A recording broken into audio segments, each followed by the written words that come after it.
we went to Hot Springs, South Dakota area for a youth encampment.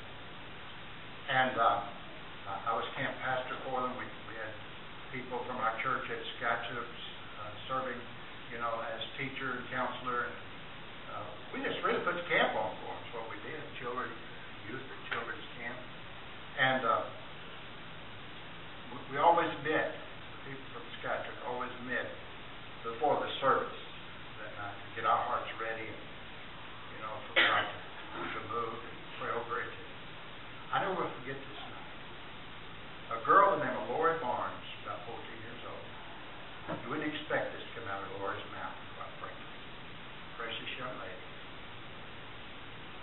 Lori said, I think we ought to ask God to touch the heart of every life during this camp, saved to the last one, the lost ones.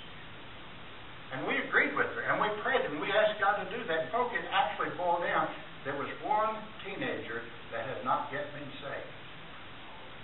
And she was running from the Lord. She was visiting up there from Texas with her grandparents, and, had come to camp, but she was running for the Lord. She don't have a thing to do with this. And I'm standing in there preaching, and she's sitting over there on the stairway in this lodge building that we were using for the services. I saw her jump up off the stairs and take off out the door. Okay? Pretty soon, one of the girls got up and went outside. And when she came around the end of the lodge, she looked over to her right, and there was this girl sitting there in the shadows, leaning back against the cabin. And so she just turned and walked over and sat down and started listening with her. This girl sitting there by that cabin had prayed this: Father, if you're real, send somebody to me. Guess who needed to get up and take one of them trips that she solely forgot about? Came over and sat down with this girl. God answered her prayer. Guess what? She got saved that night. She got saved.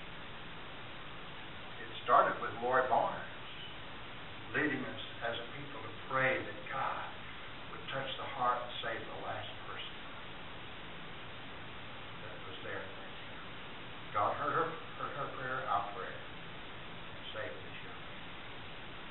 Folks, it's praying and believing, getting together, asking God to move in a way that only God can move. Do something that only God can do.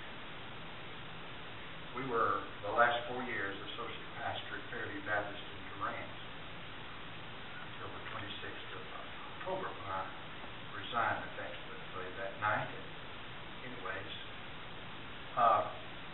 there was a group of men that we had been praying for in the church. We had a list of men that we were praying for God to save. Their wives were faithful in church, but their husbands could care less about the church.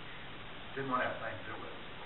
And we got a card just yesterday from our former pastor's wife, reporting to us that a certain man, we know his name so well, his wife had been so faithful in that church, but her husband didn't want to have anything to do with it. I mean, he didn't. Leave him alone. Leave him out of it.